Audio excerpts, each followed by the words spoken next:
So if you came to this video, my guess is you are overwhelmed by the thought of dealing with your kids' toys in a playroom, their bedrooms, wherever it is that they keep the majority of their toys. I've been there and I still get there frequently, but it's getting better and it's getting not as extreme of an overwhelming feeling for me. And I want to help you get to that point too. So I am Sue. I'm with The Livable Life. This is my channel talking about just the chaos that occurs in our daily lives. And I want to give you just some inspiration to get your life more livable.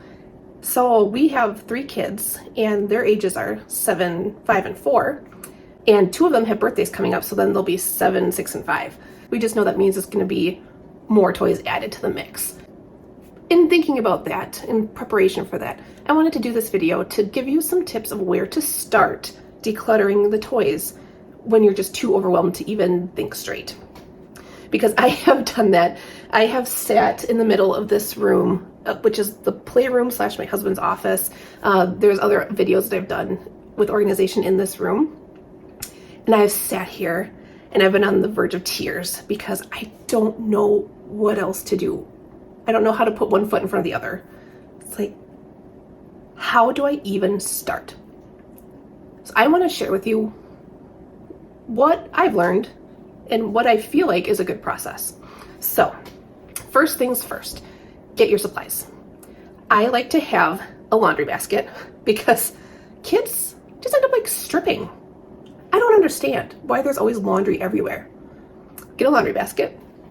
Get a box of things that can go right to the donation center so that, don't use a tote. Make it something that you don't care about it just going away. Even if you have to use a garbage bag, as long as you know that that is what is going to be donated. If you're someone that likes to sell things, or if you have some higher value toys that you could sell on Marketplace, get a separate bin for those items. And then trash bags. When I say trash bags, I mean you're probably gonna need a few of them. Those are the big things to get. I totally forgot to mention, grab a tote for things that don't belong in the room. So grab those and then we can get started, okay? So if you got all your supplies ready, just take a little moment, get centered, put on some favorite music or some cleaning videos, YouTube, whatever it is that makes you just feel a little bit more calm inside. And there's a lot of different ways you can start. You can either go around and start collecting all the laundry, and then you go to collecting all the garbage. And it's not a bad way to do it. I have done it that way. But when you're so overwhelmed that you literally look in the room and you're just like, it's everywhere, pick one side. Pick like the spot closest to your entrance of that room, or whichever spot is driving you the craziest. If there's a pile in this specific corner that you're like, I just need to get this pile, start there. Because if that spot is driving you absolutely crazy, but you start on the other side of the room, you may not make it to the spot that's actually driving you crazy. So look around. If there's not one specific spot that's driving you absolutely up the wall, just start where you are. And don't get in your head a time frame or an expectation of where you're going to end up and how long it's going to take you, because it always takes me like days, because kids interrupt. I have to take care of the family, mom life. So pick somewhere, your point A, and have all of your bins, your garbage bags, and start with, a little 3 foot by 3 foot square. It's going to be way less stressful in yourself if you just think about, this is my zone. This is my cleaning zone that I am in. It's where my focus is. I'm blocking out the stuff that's back here because this stuff I'm not getting to yet. There's no reason to worry about this stuff when my focus is here. Does that make sense? I hope. So then you can go through, pick up the laundry, pick up the trash. I always like to have a basket, a box, a tote, something for items that do not belong in the room. So start with one little space. And you can go through, you pick up each item, say, okay, obvious trash, right? Throw it in the trash bag. Done. All right. Laundry, obvious laundry. Dirty mask. Put it in the laundry basket. Let's see, next up. A charging brick. probably shouldn't go in the playroom unless you have a specific need for it. If you have a spot that you house all of your electronics, put it in your bin where it needs to go somewhere else. If you're in a spot that has shelves, try and just kind of tidy it up so that you have space to work on. So then you can look at the floor. What is on the floor that can be put back into its home? If you have a game that needs to be put away, if you have a puzzle that the pieces were all on the floor and then you just put them back in that box, even if you aren't sure if all the pieces are there, put it on the shelf where the puzzles go. So then if you do find another piece, you can quick shove it in the box and you're good.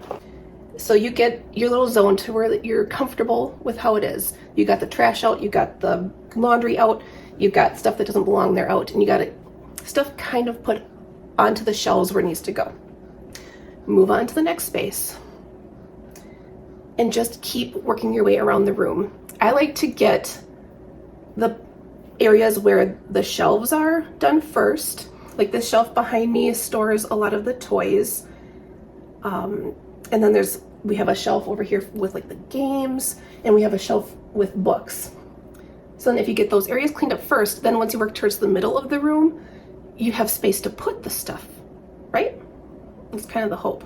So now as I'm looking at my area behind me, it's a little bit cluttered right now. It's, the kids were playing in here, but I know that it might only take us like 10 minutes to really get it back to a decent state. Whereas before, when we still had so many toys in here, it would be an all-day process, right? Of trying to match up all the pieces with the games and put stuff in the right buckets, and only for it to be dumped out again 10 minutes later. Deciding on what to keep and what to get rid of. Parents struggle with this a lot. And especially if you have small children, you have to make those hard decisions. I know I've heard a lot of moms say, but my kid loves every toy they have. Do they though? Do they absolutely love it? They cannot live without it. My guess is you'd be shocked if you took out half of the stuff that was in there. Your child probably wouldn't even remember. And I have done this. I have gone through, and you have to be able to recognize the patterns of how your children play. So if I'm constantly seeing my daughter playing with dolls and Barbies, I'm not going to want to get rid of her dolls and Barbies, right? I'm going to get rid of maybe like the puzzles that she has outgrown. I'm going to get rid of the games that aren't getting played with because it's not the area of interest, and it's just more clutter in here, taking up space and making our children overwhelmed as well. This is going to sound a little extreme with giving you advice of where to start. I found it to be the most freeing in this process when I allowed myself and I gave myself the permission to get rid of the things that bothered me the most. And that may sound harsh, but you're the parent. I'm the parent in this household. I'm the mom, right? I'm the one making these decisions. And I'm also recognizing that my kids are getting too stressed out with the amount of things they have. I'm not saying get rid of everything. Obviously, like, look, we have a ton of stuff in here still. But there were games and toys with tons of little pieces that they never actually got played with. They just got dumped out and then left and strewn all over. You can never find all the pieces to the game. It never actually got played with. I mentioned in my last video about this dog game, this pooping dog, that it always got taken out of the package. The pieces were always everywhere, but it never actually got played with. It just got dumped out and it just caused a mess. That's one of the first things I threw away because I knew that it was not being played with and I knew that it was causing a mess. So you can ask yourself those same questions. Is this actually getting played with, or is it just getting dumped out? Just because you see something on the floor doesn't mean it's getting played with. And then, is it something that's making a bigger mess than it needs to be? If you have a bunch of like the little people sets with that, they all have a ton of pieces with them, and the houses and the accessories and everything, they'll always be strewn out all over. But when you sit down and watch your kids play, are they actually playing with it? Or are they just throwing stuff and dumping it out in search for something else? Are they looking for one specific piece to play with somewhere else? that maybe got mixed in there. And so they're just doing this because they can't find what they're looking for. So if you just walk in, you'll see the little people stuff all over the room, right? It doesn't mean that they played with it. It just means it made a mess. So really tuning into your kids' playing habits is key as well. If you're not sure if it's something that's making a big mess, like these little people houses, put them in a tote and put it in a space that the kids can't get to. A basement, a closet, something, and just make a note of what day you put it there. If your kids ask for that, cool, you can get it out. Get some of it out maybe not everything. Just get like one house versus 3 of them. One car and like 2 of the people versus 50 of them. You will notice that, okay, they might play a little bit more intently with those items because they're not having to dig through this mass of toys and chaos trying to find the pieces to play with. And kids get so distracted too because they're just like these little bees going around that, what am I gonna do? Little tornadoes. My kids are sure little tornadoes. But if there aren't so many options for them, and especially things with all the little pieces that can get lost or mixed up, they're gonna have such an easier time with imaginative play. Since we got these cushions over here, it's like the nugget type couch from Sam's Club.